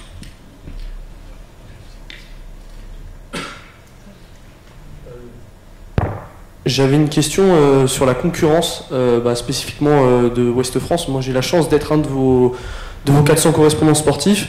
Le Télégramme a développé une couverture du sport assez unique en France dans les 3 départements de la zone de diffusion.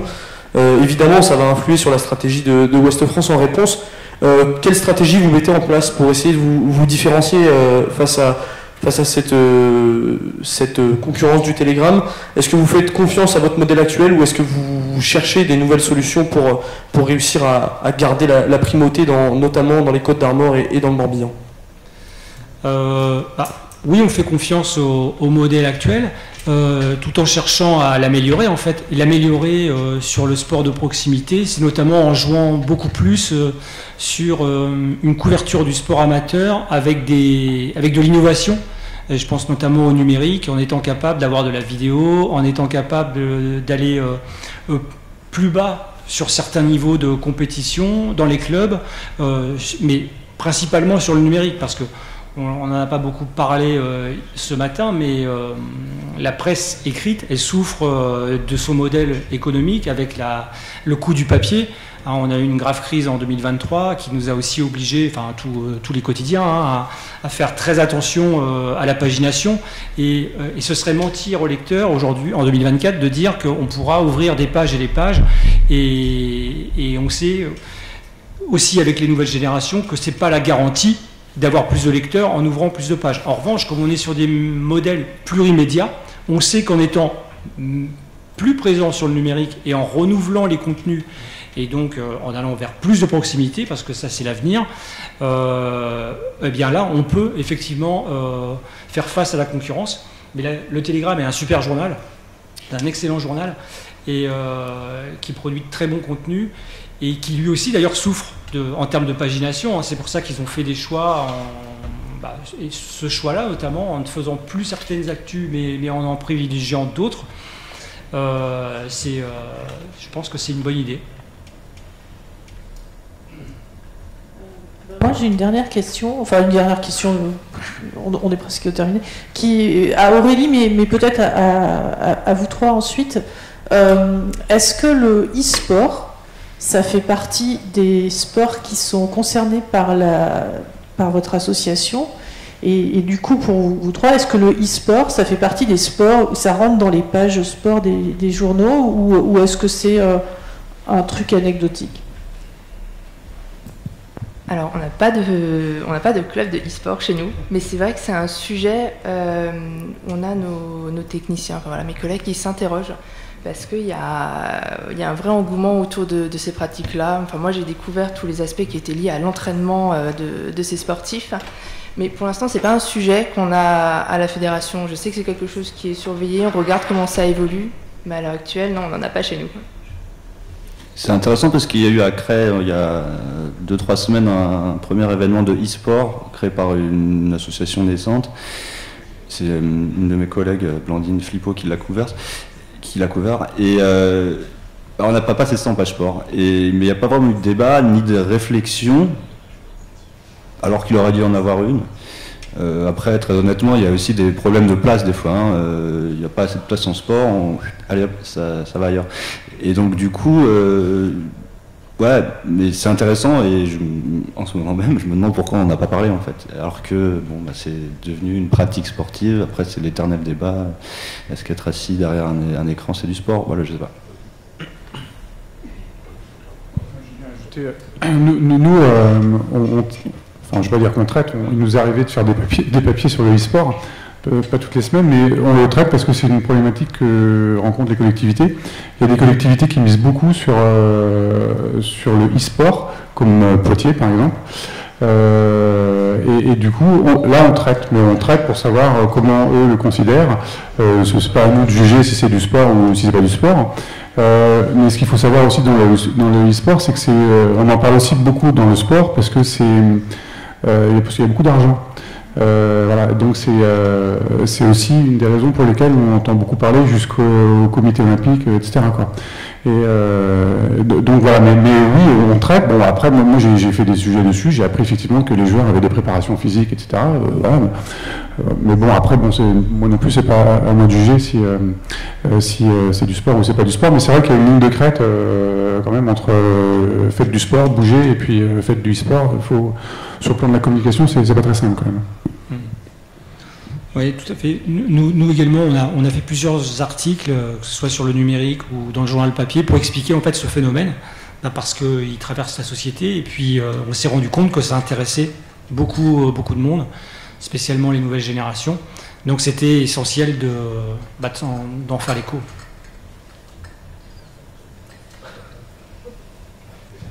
Je vais laisser Richard conclure.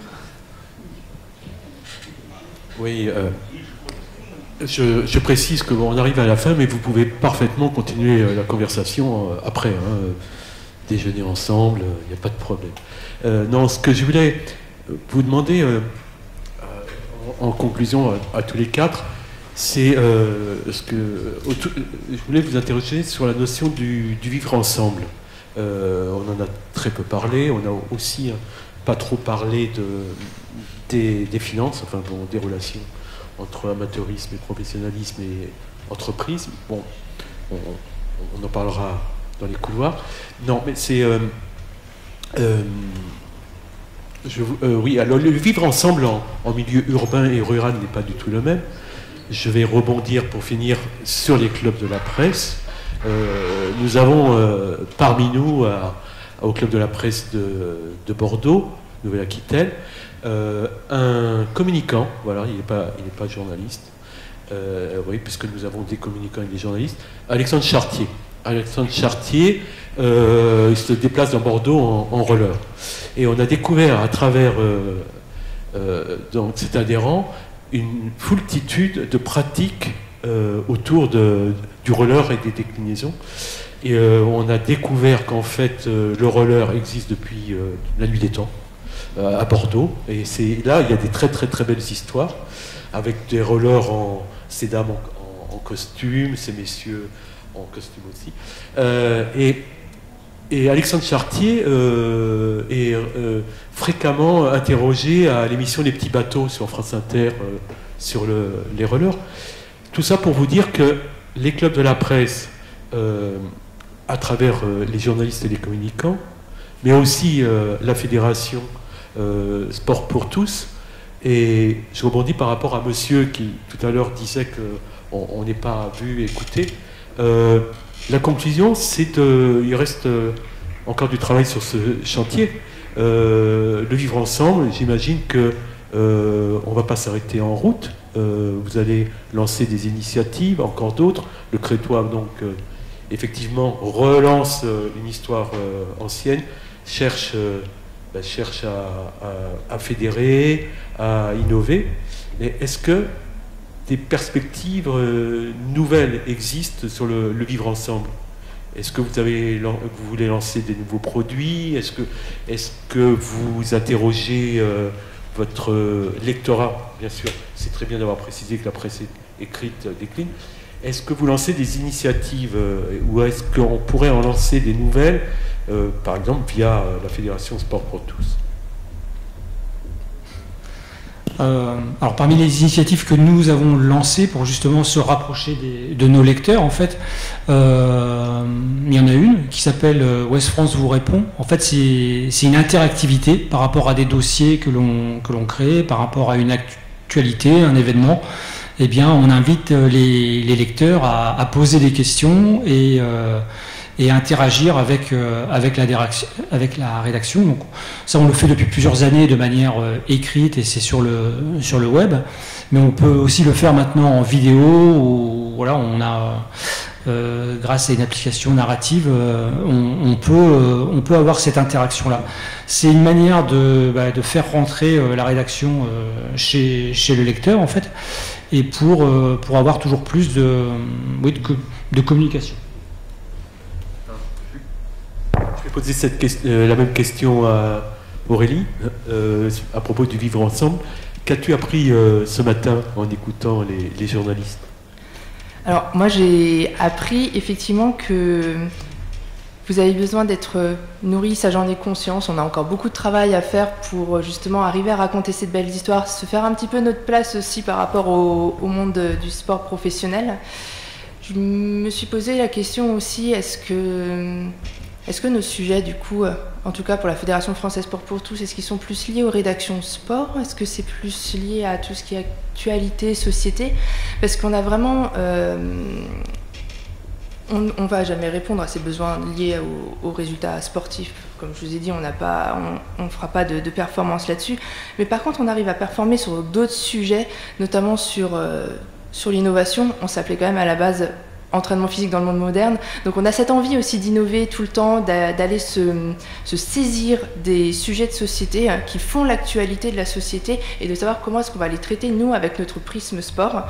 Je pense notamment à toutes les réflexions qu'il y a à l'heure actuelle liées au RSE, à l'éco-responsabilité, même de nos pratiques de loisirs, tout ce qui est lié au développement de la pratique des jeunes, parce qu'il y a un sujet sur la sédentarité. Et donc voilà, j'apprends qu'il y a plein de sujets, j'imagine plein d'angles. Maintenant, j'ai aussi beaucoup de travail pour faire en sorte que le site internet du coup en région soit davantage alimenté. Et c'est un travail qui va alimenter le quotidien en fait avec les bénévoles. Donc moi je suis très contente parce qu'effectivement j'ai appris à mieux comprendre aussi les rédactions, les enjeux que vous aviez derrière. Donc je suis très satisfaite.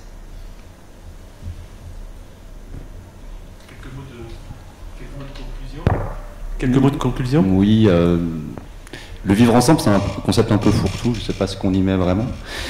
Nous, ça dépasse le sport, on a créé une association, c'est créé les Amis du Crétois, qui nous a surtout aidés pendant la reprise du journal il y a un an, qui va par exemple distribuer le journal sur le marché, qui va co-organiser notre grande fête là qu'on organise en mai prochain.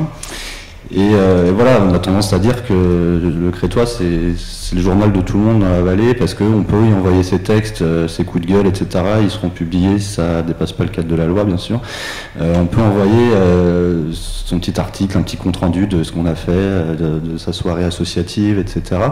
Donc en fait, c'est un outil du vivre ensemble. Et quand le journal a failli se casser la gueule il y a un an, parce qu'en fait, le journal, depuis 1900, a adossé une imprimerie qui faisait pas que l'impression du journal, mais on avait quand même ce luxe d'envoyer des pages à notre façonnier et qui sortait le journal en bas de la rédaction. C'est plus possible aujourd'hui, il y a des coûts incompressibles qui sont devenus impossibles à gérer. Mais quand on a failli se casser la gueule, les gens nous l'ont dit, que sans le Crétois, ce ne serait pas possible. Et c'est vrai que c'est un relais énorme pour les associations, pour d'autres personnes. S'il n'existait pas, se reposerait sur le Dauphiné. Alors j'ai rien contre la piqûre, mais en ce moment elle est en train de se réduire à peau de chagrin, surtout dans notre territoire où alors, il y a encore une agence, mais de 2 pages, 3 pages, on en passe à une demi. Les formats, je parlais du coût du prix du papier, ils ont réduit leur format, ils ont divisé par 2, donc forcément on retrouve moins de choses. Et si vous ouvrez le Crétois, après on va pas faire le débat aujourd'hui entre qu'est-ce qui relève de la pub, etc. Mais on a des pages de brève dans presque chaque village, on couvre 40 villages, vous savez ce qui s'y passe. Et sans ça, Facebook c'est bien beau, mais ça n'a pas la même valeur ajoutée, quoi. Donc c'est un peu ça notre vivre ensemble dans la vallée de la Drôme. Ce que je pourrais dire en conclusion par rapport à ça, on l'a dit, le sport et le club, c'est évidemment du vivre ensemble. Après, peut-être pour conclure sur les JO, on nous en parle beaucoup de vivre ensemble, d'héritage, etc., sur des choses qui dépassent le sport. En tant qu'observateur, donc nous on est beaucoup sur ça depuis quelques années, sur cet aspect héritage. On attend beaucoup de voir aussi ce qui va en ressortir face à toutes les ambitions qui sont affichées. Et je voudrais juste terminer par un chiffre sur ça, c'est 0,18%. Je ne sais pas si vous savez à quoi ça correspond, 0,18%. C'est ce que le sport représente dans le budget de l'État. C'est le dernier des budgets. Et ça stagne, ça n'a pas bougé, voilà, contrairement à ce que tout le monde espérait depuis quelques années avec les JO, c'est que ça augmente et ça n'a pas bougé. Voilà, et c'est aussi, ça montre aussi le travail qui reste à faire pour que le sport ait toute sa place, pour que le sport qui affiche tellement de transversalité prenne sa place. Écoutez, continuons à travailler, à imaginer, à trouver des belles histoires. Je vous souhaite une bonne continuation aux assises et je vous remercie pour votre participation.